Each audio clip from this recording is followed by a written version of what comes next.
تماشاوانê hêja di çerçeveya Rojava Kurda, Rojava Dewleta Tirk jî mijara çareseriya doza Kurd, pirsa Kurd bi şêweyekî aştiya ne,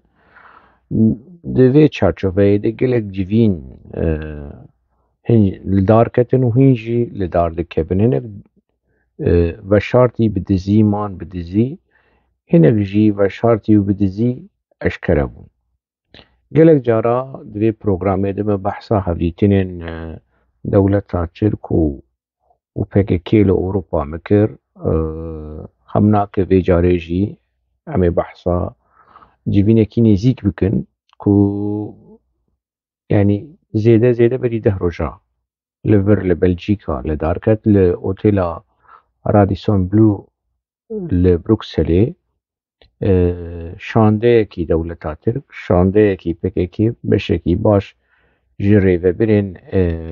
rêxistina PKKya Ewropa li vê derê têde hazir bû. Aliyê PKK kî bû ê ku têde hazir bû di vê civîna anê de li otêla Radisson Blu? Ferda Çetin hûn hemû wî nas dikin. Ez jî wî nas dikim, ew jî wî nas dike. Fuad Kaf ew jî min nas dike, ez wî jî nas dikim. Mustafa Sarîkeya nizanim me hev dîtî me hev nedîtî, ez vê nizanim. Selbest Çewlêk, Xanim Pazarcık, Sakine Pîr ku Gültepe navê wî Kod Sakine Pîr e û Remzî Kartal. Ev delegeya PKK bû di şandeya PKK bû di vê civata hanê de civata hevdîtina yanî di navbera dewleta Tirk û PKK li Brukselê. Aliyê Tirk kî bûn? Beşîr Atalay, wezîrê berê karê hindir ê dewleta Tirk, Yalçın Akdogan, Ayşenur Baxçekapı û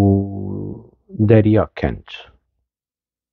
Dibe hinek kesên din jî hebin, navên din jî hebin, hem ji aliyê PKK hem ji aliyê dewlet. Lê piranî ev bûn yanî. Ev navin. Ev civîn di hindirê civînê de apo bi telîfonê dîrekt wan re de axive. Hin alî dibêjin na ev civîn ne resmî ye. Civîn çêbûye û li cih li otêla Radisson Blu li Bruksel civîn çêbî rast e, lê civîn ne fermî ye. Hin berpirsyarên berê ê dewletê ku têkiliya wan bi PKK re hebû, berê jî hevdû dîtibûn, ew berpirsên PKK ê li Ewropa hevdû nas dikin, hevdû dîtibûn. Dîsa wilo ji bo ku nerînê hevdû guhdar bikin yanî. Nerînekî din dibêje dibê na. Yani me hewl da ku merov ji bo ku ev informasyon biçekî wilo nerînên cuda mere derbarê wan re bêje. Yek dibêje çêbû ye, rast e, lê ne resmî ye, ne fermî ye, apo bi wan re xeber nedaye. Apo carekî din berî wê ye bi berpirsên PKK ê Ewropa re axivî di rêya telîfonê de. Aliyekî din dibêje dibê na. Dibê yanî çawa evana kadroyên dewletê ne, berpirsên dewletê ne, niha belkî hin ji wan Beşîr Atalay yanî tu posta wî tune yanî ne wezîr e, ne berpirsyarekî paye bilind e yanî di vê dema niha de. Lê dewletê yanî berjewendiyê dewletê û di nav dewletê de AKP û nêzîkî gelek dosyayî yanî Beşîr Atalay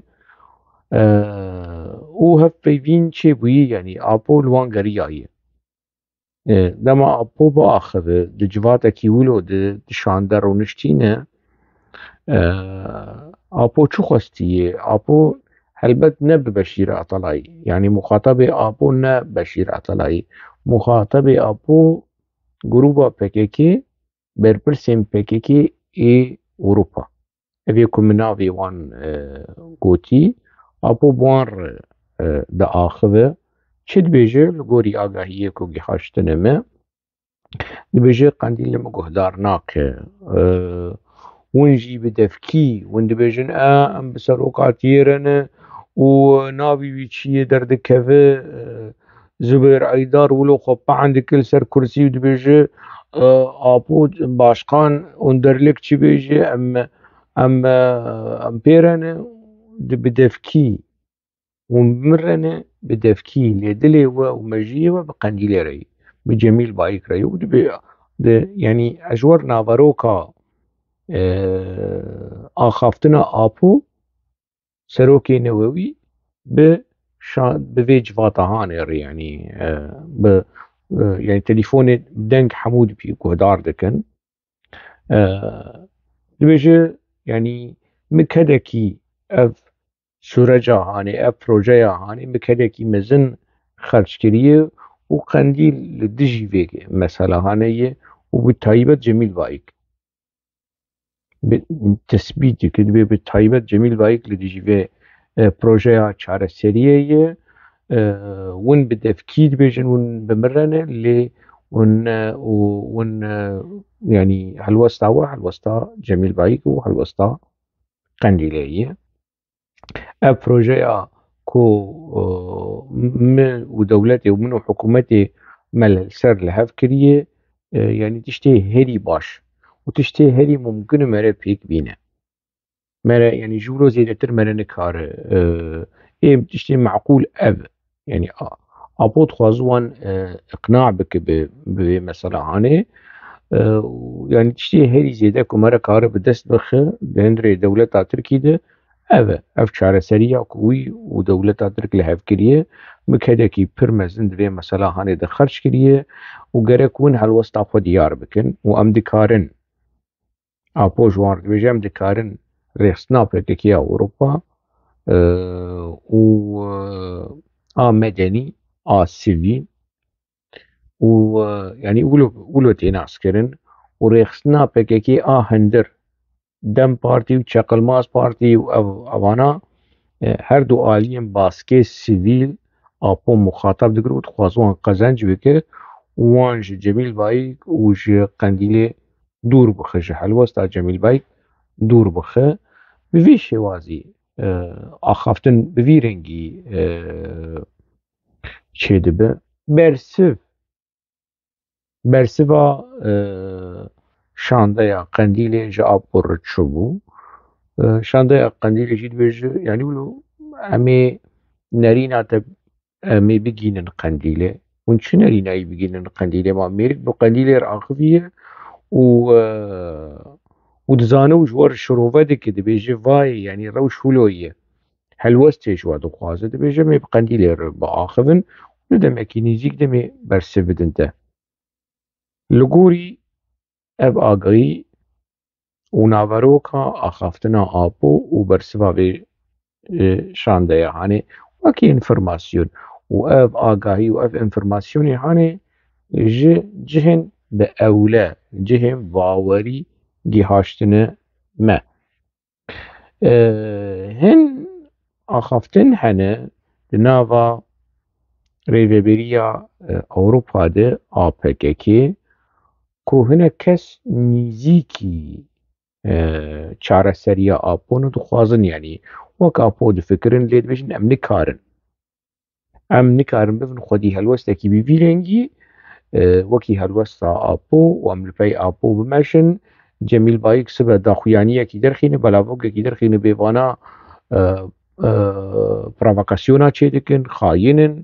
وما تشهير بكن وما بابج وهناك دن ورب جميل بايك دي كاره هناك براحتي دي كاره هناك دن بينا جهمه وام دولو بيرول دمينن يعني ما چاره سري يعني سر نخست افتش تهي افترس هي لغوري وان انفرماسيوني هاني ايكو يعني جهشتنما از نرين عمه از بيجمنها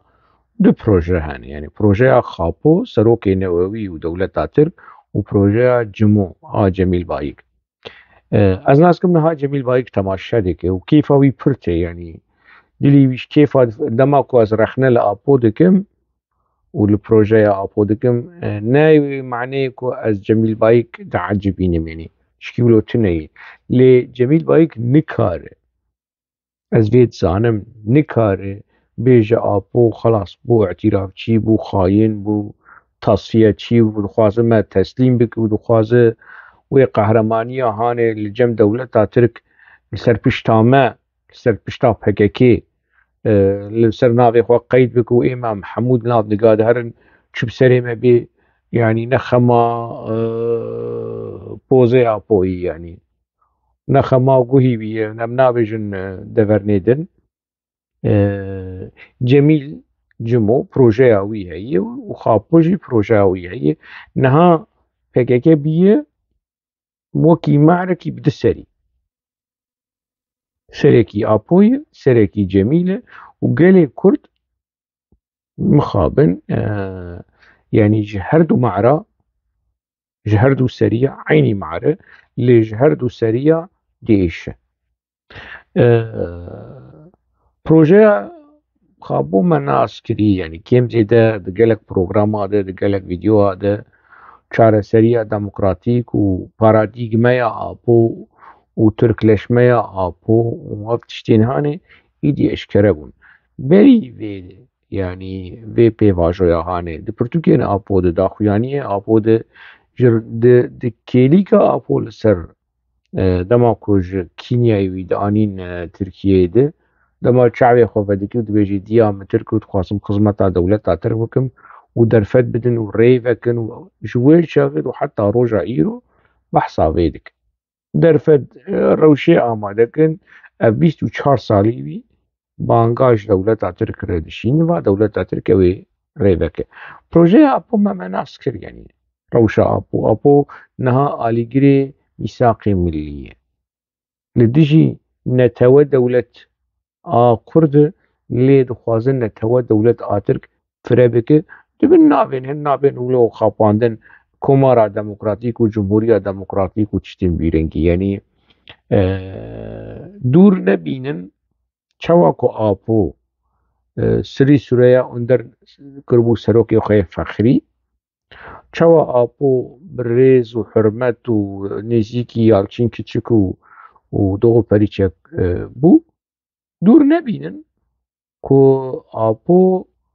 pesnê Dewlet Baxçelî bide û Dewlet Baxçelî bike serokê fexrî yani serokê me yê newewî Dewlet Baxçelî be û ji apûçî bêjin jiyan bê Baxçelî nabe û bijî serok Baxçelî û tiştên bi vî rengî rewşekî wilo halekî wilo tevlî hev li nav rêxistina PKK de heye yani nizanin serê xwe deynin ser kîjan Beelîfê Beelîfa Emiralî ya Beelîfa Qendîlê ew xircira hanê heye aliyê eskerî bi Cemîl re yani li gorî agahiyên ku gihiştin yani ez ê niha ji we re bêjim ku projeya Cemîl çi ye civîn çêkirine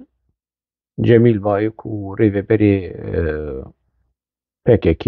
li Qendîlê civîn çêkirine Duran Kalkan û Mustefa Qereso û ê derdora wan nîzîkî apû ne lê baskê wan zeîf e ne ew baskê xurt e Murad Qereîlan û Cemîl Bayik na li dijin û di nav hev de wilo nîqaş çêbûye bi hev re gihaştine ev nêzî 10-11 xal wekî proje ji dewleta Tirk re şandine kal benda bersêvê ne ev projeya dişîne û li bendeyî û ev projeya dişîne li bendeyî ka wê yani li ser gelê Kurd li ser doza gelê Kurd wê bigêjin çi bazarî ye tiştê ku Cemîl Bayik xwestiye serokê me yê newewî ê duwemîn Cemîl Bayik çi xwestiye apû serbest were berdan ne hepsa malê ne virdine wê de serbest were berdan di do hin dewletên din tevlî vê pêvajoya hanê bibin wekî çavdêr ji bo kontrolê. Yani eger dewleta Tirk şaştî, kêmanî, qusûrî, zeîfatî, lawazî, diringî kir, karibin biaxivin. Yani ne tenê di nav xwe de bin, yani hinek ji derve hebin ku çavdêriyê bikin ji vê mesela hanê. Wekî aştiya navbera Filistînê û İsraîlê de dewletên din hebin. Yani apo dixwaze xelas apo û mîtê û bes bê kesekî ji derve. Cemîl Bayik şertî wî yan jî tiştê ku li hev kirine li Qendîlê yek jê ku na dewletekî din hebe ji bo wekî çavdêr bin ji bo me vê mesela hanê. Mafê perwerdeya zimanê Kurdî li herêmên Kurdistana Bakur tiştekî baş e. Efwekî giştî, lêborînekî giştî çêbibe û hemû zindaniyên girtiyên siyasî werin serbest werin berdan, ev jî tiştekî gelekî baş e. Ev şertên ku Cemîl Bayik şandiye. Çi jî heye PKK wê şerê çekdarî li hemberî dewleta Tirk bi dawî bîne û nema lê vedgere. Lê îşê dewleta Tirk çineyê bi çekên PKK, bi şervanên PKK xwe teslîm dikin, diçin Îranê, diçin Iraqê, diçin Swêd, diçin tên Belçîqa, diçin Amerîqa, îşê dewleta Tirk jê tune. Yani PKK nikare li ser şervanê xwe ferz bike her xwe û çekê xwe teslîmî dewleta Tirk bike. Çek li hemberî dewleta Tirk nayêm kar anîn, şer wê were rawestandin lê qewetê eskeriyê PKK ew ji xwe dizanin çi şeklî li deverekî din li Tirkî namînin. Tên ji xwe Rojava, tên ji xwe Îranê, tên ji xwe qewetekî eskerî wê bimîne vî mintiqê hane yani ku ne ku em yekcarî teslîm dibin û çek deynin û hemû tişt û filan. Bu tiştekî bi vî rengî heye, xalekî bi vî rengî heye. Çi jî heye çar madeyên destpêkê ê destûra Tirkî dibe werin guhertin. Di nav giştî di nava destûr reform çêbibin di hundirê destûra Tirkî de ku navê Kurd û Kurdistanê de destûrê de were gotin. Gelekî xweş. Ev xala hanê gelekî xweş yani. Çi jî heye rêveberiya herêmî dîsa li deverên Kurdistana Bakur di destê PKK de be. Tenê ew dibêje gelê Kurd destê gelê Kurd de be lê çi gelê Kurd ma ew dihêle gelê Kurd di destê PKK de be. Wekî her car qeyûm meyûm nemînin. Çîrok mîroka qeyûma û dewleta Tirk qeyûm deyne serê ev jî rabe.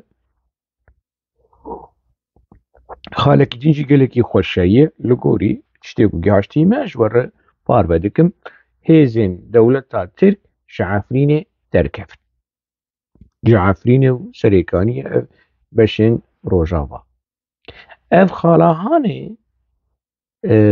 Cemîl Bayik kulo dixwaze pê qesedê û peyedê bikir yani û binerin em çareseriya rewşa we a li Rojavayê Kurdistanê em bi Bakur girê dibin. Lê ev xalên nehdeh xal yan jî yazdeh xalên ku Cemîl Bayik kirî wekî pakêtekî û ji wan rişandiye apoyê qebûl bike na. Dewleta Tirkiye qebûl bike na. Xweş in lê hinek tişt wê qebûl bikin yani ziman û rêveberî di Rojava ne tenê li Bakurê Kurdistanê heta qebûlkirine li Rojava jî di destê peyedê de bi dewleta Tirk qebûl kirî mesela hanê. Hinek tişt wê qebûl ji xwe zaten wê efwekî derkeve û apo ji hepsê qaşokit hepsê de ye wê bînin hepsa malê û her kes bi her were û dibe ku efwekî li hemberî wî jî derkevî yani. Van tiştên ku Cemîl Bayik xwestiye acil dixwaze pêk bîne. Bi zimanê erebî dibêjin şertên tecîzî yani şertên nemûmkin چي نابه يعني كو بيك بي نها دي روشة نها دي نابه اللي دما قلت كرمانش دبيجن دبي دما تناخذ قيزا خو بدمير قلني وي بلند بك يعني نهاجي جميل باي كلوش از بچاره سریه رمه و آشتیه و سروکاتی جد بیجی وک سروکاتیه لشرط ما اف وكي آستنگی جبو پروژه آپو يعني پروژه جمو جميل بايك لهمبري آپو پروژه جميل بايك كردستانية وقالكي باشه وقالكي خوشه ناي واتيه كو جميل بايك كردستاني يعني بقاسي كو آپو ام خاباندن جميل بايك بوان شرطين هان وناكوكي خو آپو كيشوي بيتر كرد وكي كردستانية إيدي نمامتين خاباندن بذي مسألة هاني ام نب آپو يعني جي جميل بايك مستر ام خاباندن اوي شيار بون توجا مش نفدم بجميل بايك ورن خاباندن وكي مش ورقوتيكو جيفين تشيبوية يعني لقنديلي بيشتي جيفينا بروكسلي و دي سانا بوكي دركتية جميل بايك ومراد كريلان جمال جمعة وجمال آلية كن لديشن زوب زولوق تسليم ناكن دي ايدن دي بيجي غارانتوري مسألة سروك آبوية دوران كالكان ومصطفى قرسو كان بنرن وان بچكي ليبرال بن بذي مسألة هاني اف لغوري آگاهية ايكو جي قنديلي وجي اوروبا وجي بروكسلي روشكي بفيرنجي هي وكي مقوتينها فقاقا بيه معري بدسري اجا يعني معري بالسرية كي قالي كرد برجي ايشيا توجا بدسري يا بالسيسري يعني كوي حالي قالي كرد دوزا قالي كرد لباكوري كردستاني لروجافاي كردستاني لباشوري كردستاني لروشلاتي كردستاني ولدياسبورا يعني ويروشكي يعني پر نخوشو كم باخ بمخابن روجن بيشياما هنا بيتر مثلا ويزلال ببن وابنا كوكي عندنا برا خابو وجمو وهنا لقوري ما ويكو تربن يعني وفرح تربه ويدي هركس ويجي خوا بدت يار كرن تب وجلان رأي يان ت بجميل بايق رأي ت وجلانيست يان ت بايقيست يعني اشتكي بفيرنجي دروجة بيشامده هركو بيشه و زلالتر ببه